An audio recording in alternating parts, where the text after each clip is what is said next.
Next talk is Visual Malware Reversing, How to Stop Reading Assembly and Love the Code by Danny Quist.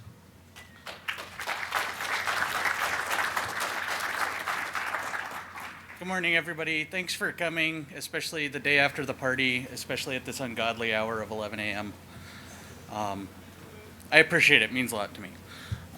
So this talk is Visual Malware Reversing, and basically I'm going to talk about some of the visualizations I've done. So quick overview. I founded a website called Offensive Computing. We have malware, we have training, and we've got 2.3 million samples of malware now, so yeah. I recently graduated from school, with, and I also work at Los Alamos National Laboratory full-time. So that's kind of, woo! Who's that? Okay, all right, good. I don't think you've ever worked there, so okay. Basically, the goals of this talk are to identify the structures of code and malware very, very quickly. And the next thing I'd like to do is remove the difficulty of unpacking. And I'd like to minimize the use of tools like IDA, but at the same time, I realize that everybody knows how to use IDA, so I need to be able to work into that. But I'd like to hopefully improve on the process. And a lot of this talk is going to be playing nice with others, so like IDA, Ollie, WinDebug, and GDB. We'll talk a little bit about that. Okay, so reverse engineering is complex. You know, we start off with our code on the left, where we take a compiler, turn it into a bunch of assembly, and you're not supposed to read this, but you can just take my word to this code. But generally what happens is that the compiler turns it into machine code, applies optimizations to it, and basically the total number of instructions that come out are somewhere around 1,200. But if we're looking for the actual relevant instructions that actually represent this code on the left, it's only 118 instructions. So a lot of this code is boilerplate. So what we're doing is we're taking a C code, applying the compiler, and usually the reverse engineering part, as far as I'm concerned, and is that you take the assembly and try to figure out what it means, either by translating it to C or just figuring out functionality. Okay, but all of reverse engineering is based on recovering lost information. So as executables are obfuscated by the compiler or packers and that sort of thing, there's an information loss. So in this code, if things like comments, if there were any, variable names, the structure of the code and that sort of thing are pretty much lost when it's translated to assembly. And then when we translate it, once we further pack it, it gets a little better. Okay, so those are the problems. Now let's talk about VERA. Just quick show of hands. Have any of you downloaded or used VERA at all? All right, it works at least twice. Well, I didn't say it worked. I didn't ask if it worked, but okay. So I'm going to talk about the functionality, what it does, and then the new features. So this is the list of things that I've implemented here. We've got an Ether-based import rebuilding process, a better OEP detection, or original entry point detection algorithm, IDA Pro integration, and then I've also introduced a thing called Veera Trace, which removes the need to use Ether. And also, the big new feature is imports are now in the Veera GUI. So we'll go over all that. All right, so what is VERA? VERA is visualizing executables for reversing an analysis. Basically the idea is that you should be able to get a high overview of how the code works at the same time that you can start drilling down and getting the details that you care about.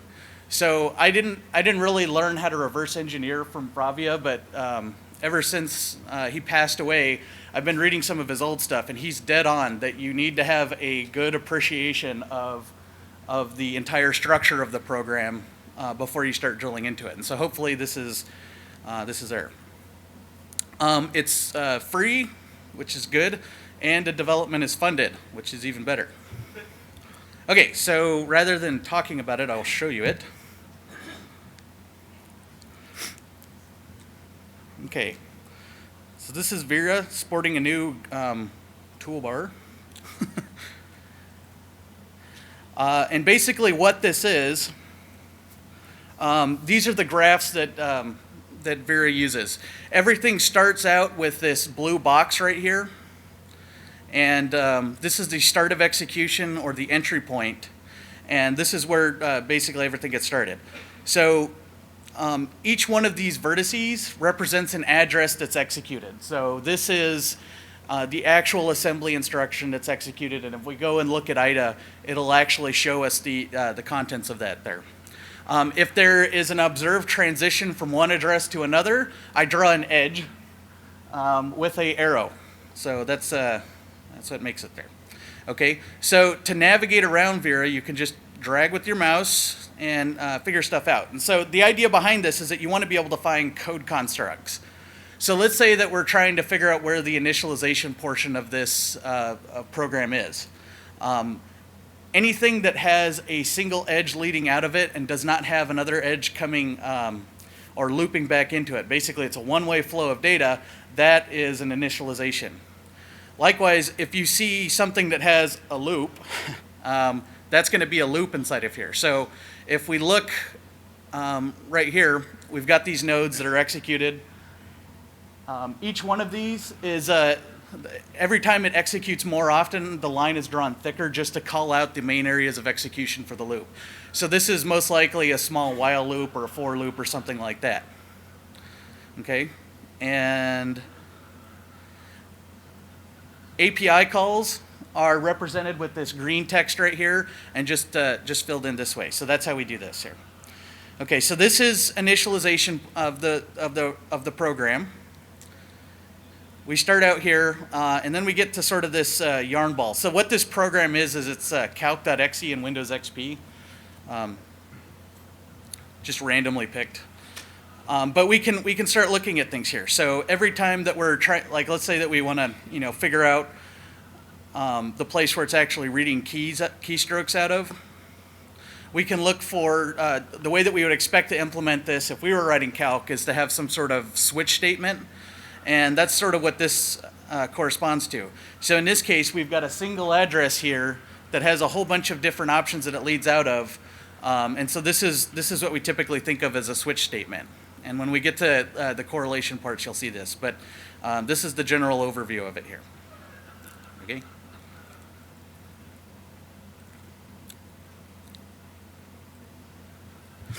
Okay, so things are colored differently depending on what they mean. So yellow is what you would expect normal execution to occur as. So these mean that they're not compressed, they have low entropy, or at least a standard executable entropy. Dark green means it's either a DLL, an API, or a section's not present. Light purple signifies that there's areas of the code that's allocated, but it hasn't yet been filled with data inside the PE file. Dark red has high entropy, and by high entropy, I mean Shannon entropy. And light red means the instructions are not in the packed executable. And as far as lime green, the operands don't match. So the idea here was to quickly call out differences in the in packers and be able to find that. So we'll see some examples of those, and it'll come out there. To feed data to VERA, you've got a couple of options. You can either use Ether, and how many of you have used Ether here? Yeah. How many of you have written Ether? Is Artem here? No? Okay. This is a great system. It's basically a set of patches to a Zen hypervisor. It allows you to run a program inside of a confined virtual machine, and it's really hard to detect. There have been some Ether and Zen specific detections that have come out, but they're nothing that actually couldn't be there. Basically, they're looking for, or they're doing the standard trick of reading to PCI strings and then pulling those out and then making a comparison. So it allows for really covert tracing. But a lot of people have trouble installing Ether. There's a couple issues, which I'll talk about in just a minute. But so I created this new thing called Veera Trace. This is an implementation that uses Intel PIN, which is suitable for use in VMware, which I would say that 99% of us use something like that to do our reversing. And it's most useful for commercial code analysis. But you can also, writing a special plugin, use GDB, WinDebug, or what have you, for whatever you're looking at. Okay, so a couple of improvements here. So Ether, I added some import reconstruction using the kernel data. The original entry point detection, instead of using the time-tested or time-disproven method, I re-implemented that, and then I tested against a whole bunch of antivirus scanners, and I got good results out of that. Okay, so when I talk about making repairs to portable executables, basically I'm trying to undo the protections that viruses cause here. So viruses can be packed, and what they're trying to do is avoid detection. One of the things they do is they remove the imported APIs and take the data away from analysis engines. The other thing is that original entry point detection hasn't really progressed in years. The standard method for a lot of the research out there is to watch the execution of the process, look where it writes memory, and then when you see an execution into that written memory, you've got a bit of self-modifying code. And then that's where you dump the contents of the memory and that sort of thing. But there's lots of problems. You can have multiple obfuscations, and when you have multiple obfuscations in there, you're going to get a lot of candidate original entry points, and it generally makes the whole process very difficult. So by restoring a lot of this, we can actually improve antivirus results fairly well. Okay, so viruses, first thing that they do is they remove the import so that when you load it into IDA, it's useless. And so reversing is difficult without the APIs, so without any sort of context, it increases the complexity of reverse engineering. So restoring them is extremely valuable. So if we look at our imports here, this is what the code looks like without imports. With imports added, we get a lot more context. So it's really hard to tell what's going on in that first one without delving into the function and looking what's going on. But with the imports restored, we're able to see that it's setting up a GUI. Okay.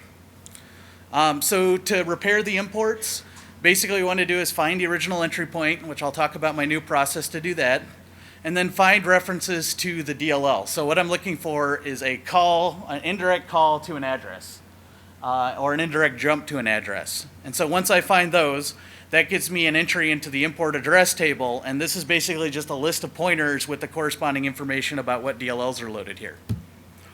So once we find that, we can start backtracking by looking for the nulls inside of the program. Once we find the nulls, we can assume that that's the first one inside of there, and then build our imports based off of that. The problem is that we need to determine which DLLs belong to which memory address.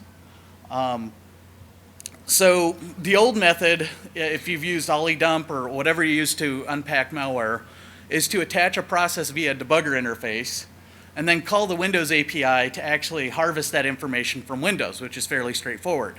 And then you can engage in that hellish act of figuring out the import table, which isn't as bad as building a new one. But so anyway, we're going to resolve the addresses. The problems with this is that Ether is a hypervisor running on Linux, and it doesn't have access to the Windows APIs inside of there. So we need to find some way to harvest that information without actually calling the APIs, as that would lead to detection. So the new method is that came up with is that Ether is very nice in letting you read the internals of the API, or internals of the Windows data structures. So I'm going to use the memory management data structure called the virtual address descriptor. And all this is it's a balanced binary tree that gives you information on what addresses it contains, the size of it, and what modules loaded. And if we look at that, what's really nice about this is that this address space gives us all the information that we need to rebuild imports. Okay, and it's also a data structure that will most likely be correct, because without this, the memory management can't work, and without a memory manager, Windows gets very cranky. All right, so we've got the executable memory space, which looks like this as our running program. And what we're going to do is just look at the virtual address descriptor, walk the tree until we find the address, and then look at the actual mapping inside of there. So basically what I'm trying to figure out is what DLLs are loaded at which address. Okay. So that's what's going on. Next one is the original entry point detection. So the problem that we're trying to fight is that normal OAP detection finds a lot of candidate OAPs, and if it only finds one, that's okay, or two, that's all right. And I would even argue that 43 is an okay number. But when you get 1,000 of them, that's not good. And that's basically what a lot of things do. So the complex packers are going to actually do this, and then when we get into things like Themida and VM Protect, you just go home. So this OEP algorithm has been modified inside of Ether to detect what's going on. So the very first thing that I do is I look for the I stop the address as soon as I see the execution into code. So using the old method of figuring out where the code is, find out if I'm in there. Then I start at the EBP register, or the base pointer, and I crawl the stack up the same way that a call trace would work inside of a debugger. And I'm basically following these return addresses until I get nothing inside of here. When I get that last return address, the last valid return address, I'm going to take that, find the instruction that was calling it, and then crawl back up the instructions until I see the standard preamble. And this turns out to work fairly well. When you put this inside of AV scanners and restore the OEP, the detection goes up by about 15% across the board, which, if you think about it, most AV out there is doing about roughly 45% detection of new malware threats, and so that's a good advantage. Okay. So, I mean, no disrespect to Artem, but one of the things that's happened is that since I've originally started proselytizing for Ether, people have a lot of problems installing it, and it's pretty clear that it needs a lot of work. So if you're interested in working on it, come talk to me. But generally, it's an older version of Zen. It's Zen 3.1. It's an older version of Debian, or it could be Debian at all if you don't like that. That's a big problem. And there are other bugs. If you use it wrong, it just reboots randomly. And there's lots of other stuff that you just have to know about. And I've tried to collect all these, but it seems like we need another way to collect information. And really, if we can integrate it into a VMware system, we should be able to use it, or should be able to use it more. Okay, so this led to a program called Veera Trace. Veera Trace is based on Intel Pin. Intel Pin is just a way to instrument a running piece of software. So Intel uses it to do performance testing on high performance computing and actually test out how their CPUs perform. But it's also very useful for malware analysis. What's really nice about this is it's all contained inside of user space, so it's usable on VMware, VirtualBox, Virtual PC, the whole thing. And so where Veera Trace actually comes through is it's very useful on looking at non-obfuscated programs. So I'm working on some extensions to hide from malware. I'm just going to get rid of the normal tricks. It can also do unpacking, so same way as Saffron if you've ever used that, and it adds the import data to Veera. So let's look at this. Veera Trace. Cool. All right, so to run this trace, basically what we have to do is invoke pin. So we're just saying pin-t, and then the module name. So in this case, it's Veera Trace. And then what we want to run. So I've got a piece of malware that I call demo2.exe that I'm going to use for all of my demonstrations here. And what demo2 is it's actually a copy of Sasser. But it's going through, it's executing the code, executing a lot of the APIs, pulling that information out, apparently trying to load trace files as DLLs, and the demo gods have frowned upon me. Okay. Wow, that sucks. I can't blame the equipment on this one. I will own my problems. Let's see if this works.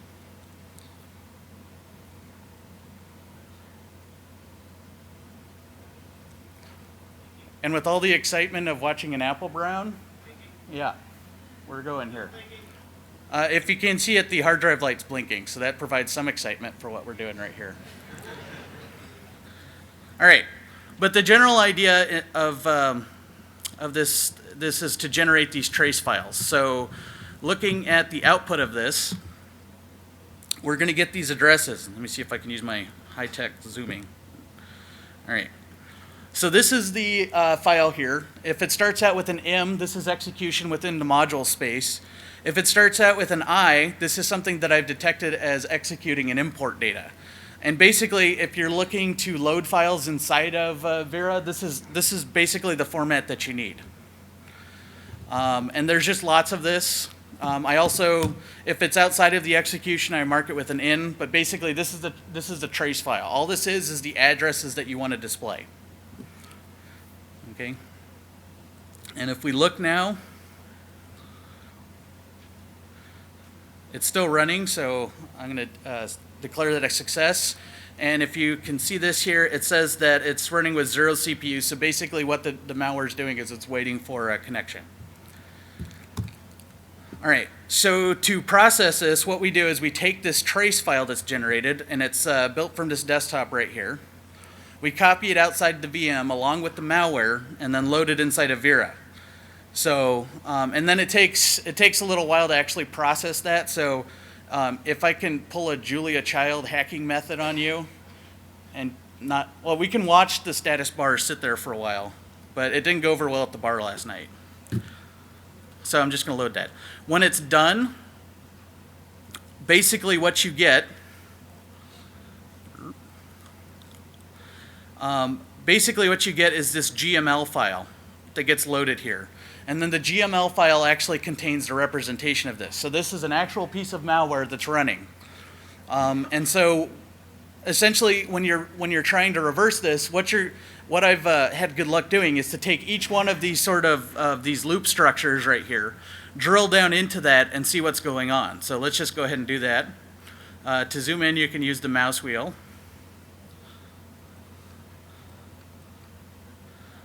And you can see that it's calling a lot of APIs here. So in this case, we've got wide char to multi-byte. Even malware has to deal with the terror that is Unicode. And then basically just zoom in on each of these parts. So I'm not really interested in how the malware is converting its characters back and forth, so I'm just going to skip all of those and see if there's something interesting. And so when I'm looking at malware, I'm looking for things that are basically socket related. So I'm trying to find anything that has an actual name that really stands out. So in this case, get host by name is very interesting to me. So what I can do is I can say that each one of these addresses that are around here are most likely the socket code. So instead of having to go through the entire program and either do a recursive descent into it and figure out what's going on or look at the strings, we could just take this and start pulling it apart. So feature number one with imports. Okay. So let's look at some more malware.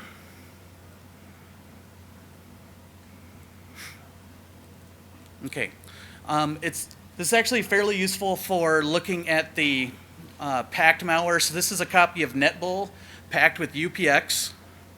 And again, we have the start address over here. So if you remember back to that color listing, there is a red means that there's a high entropy section. And so inside of UPX, if you've ever reversed that, it's fairly straightforward. The assembly is fairly straightforward, but essentially there's one large loop that actually does the decompression and decoding of it.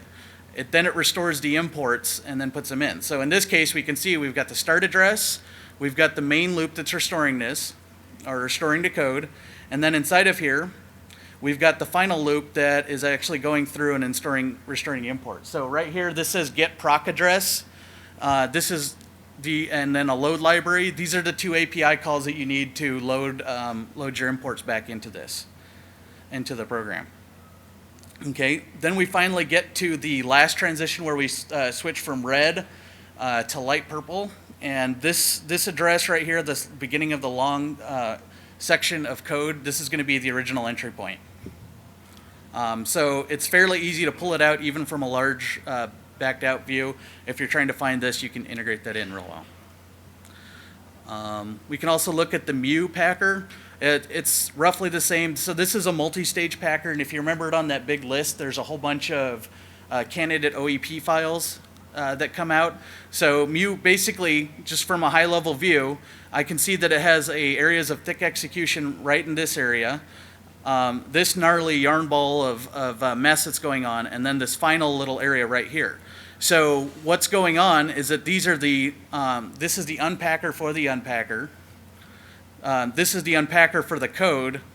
And then if we zoom into here, we can look at this, find the two API addresses, and these are going to actually be the get proc address and the load library information. So that's so we do it. And then to find OAP again, we're going to watch for the transition to a different color. It's not always light purple, but in this case, it does work out. So in this case, it's going to 40BB08, which is actually the OAP. Okay.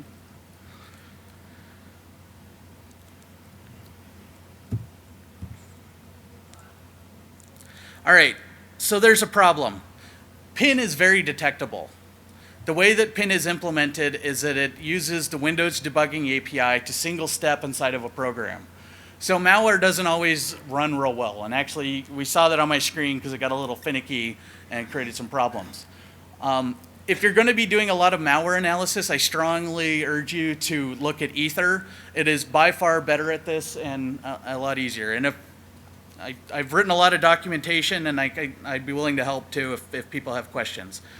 Sometimes you get really good results out of PIN, but really what I built it for was for reversing commercial software. So just to give you an idea of what's going on with this, or what's going on, I did some traces of the cube face worm. Freshly pulled off of my mom's computer. True story. Okay.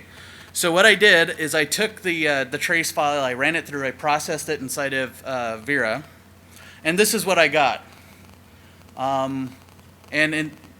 This isn't very much data. It's very simple. If things look simple, most likely it's failed. So, and then we can look inside of here and see if we can find any import data.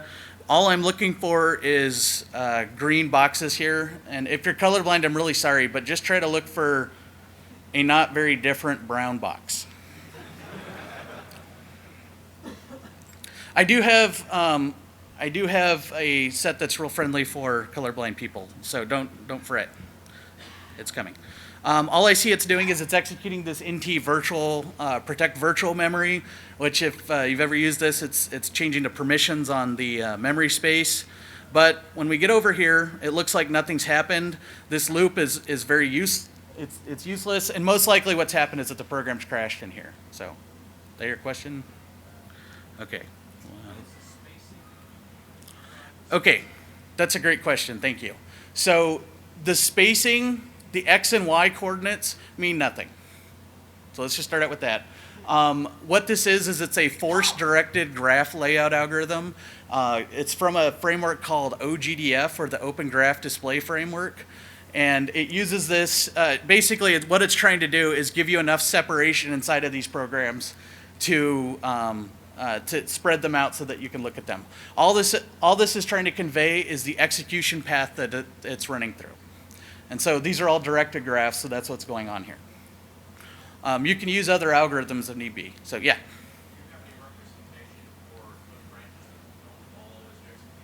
Okay, so the question is, do I have any representation for code branches that I don't follow? And at this time, no. And the reason why is that including those code branches tends to muddle things up. And for malware, a lot of the branches are trying to mess you up, and I was trying not to actually do anything but watch the program execute. So that's definitely something that's, that we've got interest in, but we're just working on it now. So this is only the runtime execution. Okay, so this isn't useful, but what we can do is we can go look at the Ether representation, see the trace that's run inside of here, and then basically what's going on is that we found a much more complex example.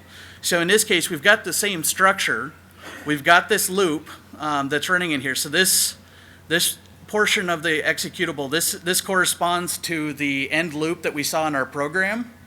And if we look real closely, we can see that it's transitioning execution to all zeros, which is a null, which is generally poor form. But what you see a lot in malware is that they'll try to execute these null addresses just to generate an exception so that your program will die over it. So in one case where a debugger has failed, in this example, the Ether was able to pull it out just fine. And then when we start to get inside of here, we can see that this is the normal execution for the kube face worm, and we get good execution. So this is basically it installing itself. So, okay. Yes, question. So the question is, why does it have boobs?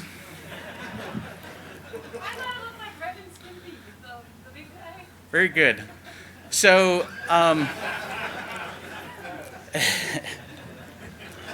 so in visualization, people are, like humans are really good at recognizing patterns. And some people dwell on patterns that they view very often. So, which I'm not criticizing, but that's okay. So if I can build on that, what you would do is it like say, oh look, this version of the kube face worm looked very booby, right? You could take later versions of it, look at the graphs, and say, hey, look, there they are again. I love this worm. And then, which is very hard for a piece of malware to do, or to actually, our program to actually analyze with there. Did I do a good job of butchering that? That's, all right, good. Let me write that down. Booby jokes go over well. So, okay. Yeah, question in the back. All right, good.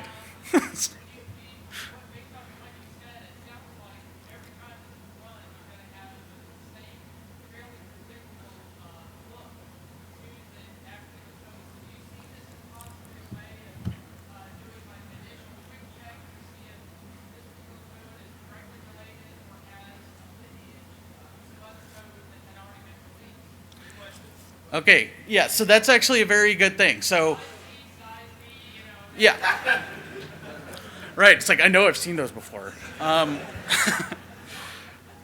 Yeah, so that's actually a very good thing. And actually, one of the things that we're doing at Los Alamos is developing basically a catalog of all the malware. And we've got, I mostly work on the system side of actually pulling the data out of this, but we've got lots of stats nerds that are doing their maths on this, and they're actually going to working on pulling out some of these things to automatically do them, and then hopefully this will be able to correlate back to other samples that I've seen. So, there we go. Okay, can I close the boobies now? So, that's okay. All right, good. Got me all excited too. Okay. Okay, so the next thing that I wanted to show is how to correlate the results back to IDA.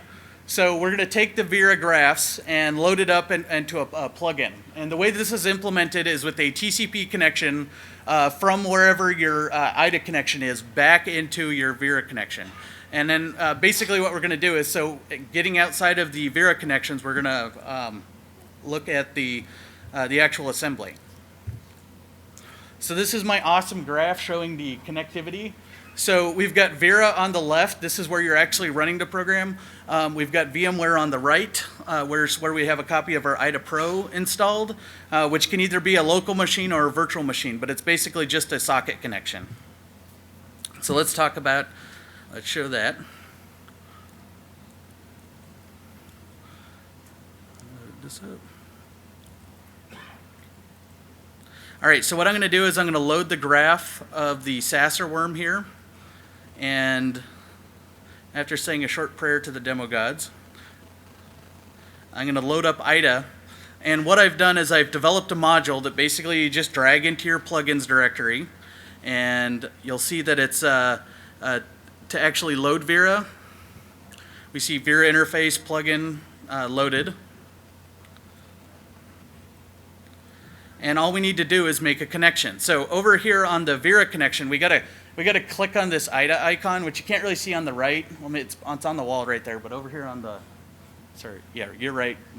On the your left over here is there. So we just click on this IDA button, and you can see the IDA goes into awesome mode with gothy red eyes. And so that's how you know that you're, okay.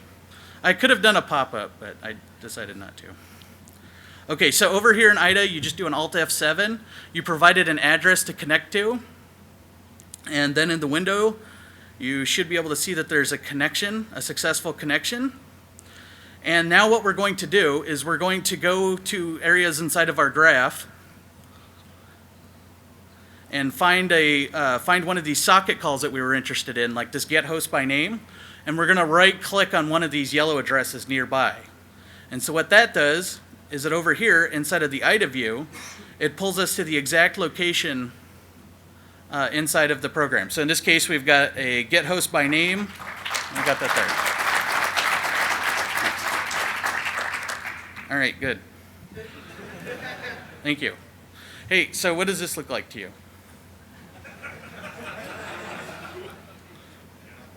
Okay. All right.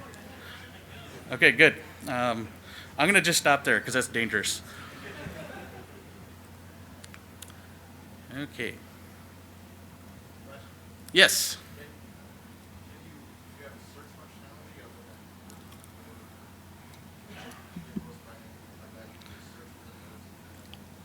That's a great idea.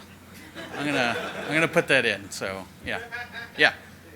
Sorry. So the question that he just asked was, is there search functionality inside the program? And the answer is no, but real soon now we'll have it. So that's it. Yeah. So next question.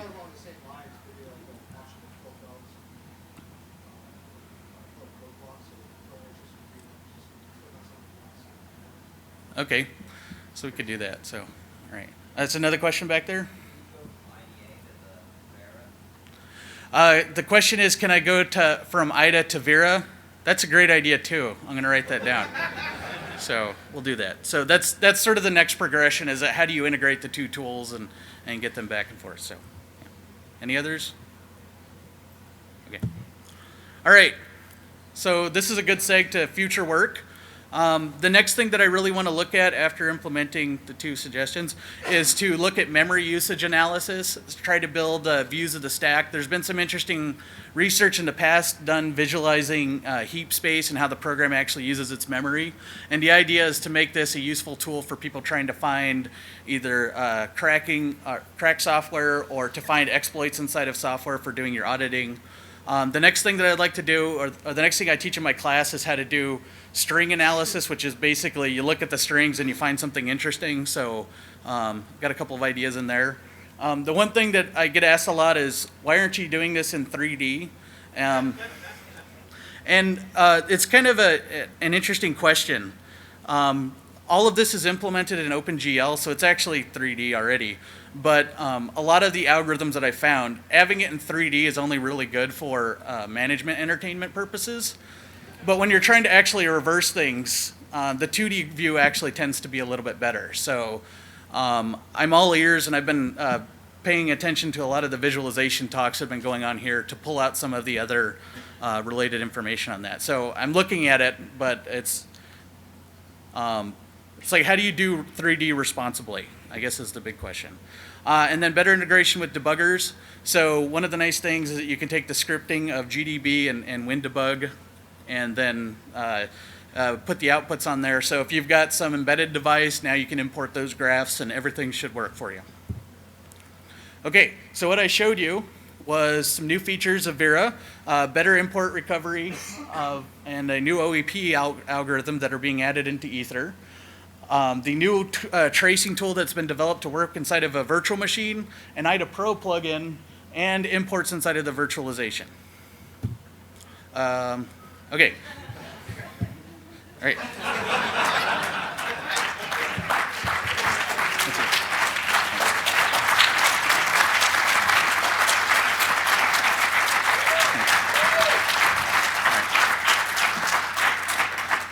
Thank you. And if you're wondering what the hell this is, I had to prepare for my PhD defense, which was a really great social engineering exercise, and I recommend it to anybody.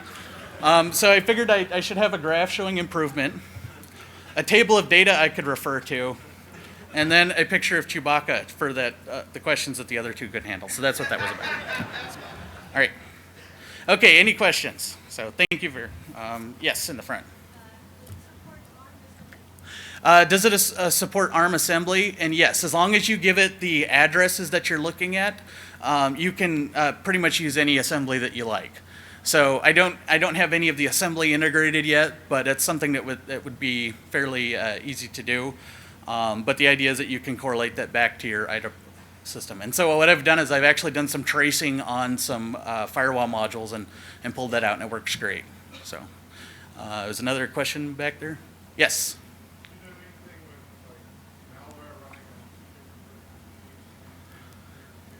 Okay, so the question is, have I done anything with malware communicating in a peer-to-peer connection on two different virtual machines? No, but I have thought about that, and I had the flu about a year ago, and I had this awesome hallucination where I've thought about how to do it, but it just seems a little bit difficult. So I'd really like to make that XKCD comic of all the viruses talking to each other.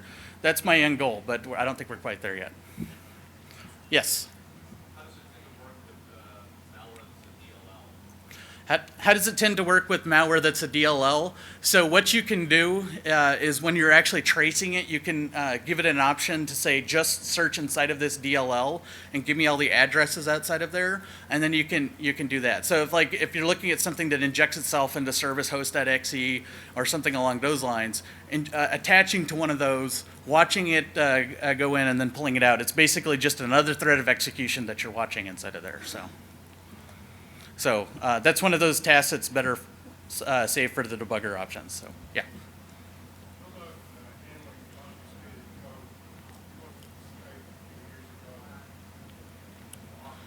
Okay, so the question.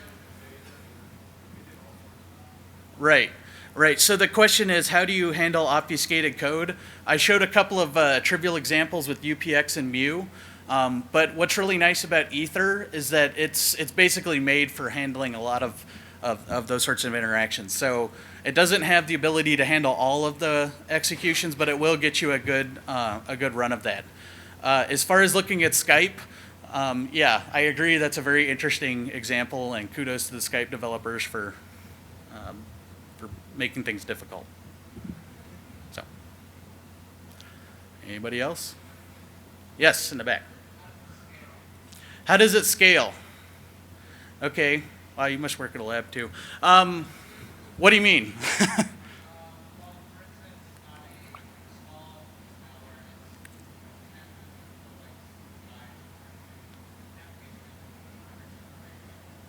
Right. So the question is, how does it scale to something that's very, very small to something that's very large? At some point, the larger programs, you have to set these things called markers, which are ways that you can tag the file. And it sounds complicated, but basically what it is it's editing your trace file to only be the things that you're actually interested in. So if you're trying to hack a piece of software, you'll bring up the little registration string, mark it inside of the file, run it, and then when you get the little error dialog, stop it, and then that allows you to drill in. So that's sort of chintzy, so that's the problem. If you just try to run this on something like Microsoft Word, you're just going to get a mess of code. So it's not great for that. But if you've got some way to pare it down or get the base code, then you should be okay.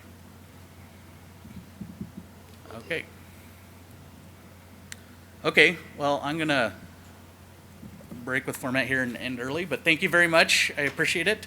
And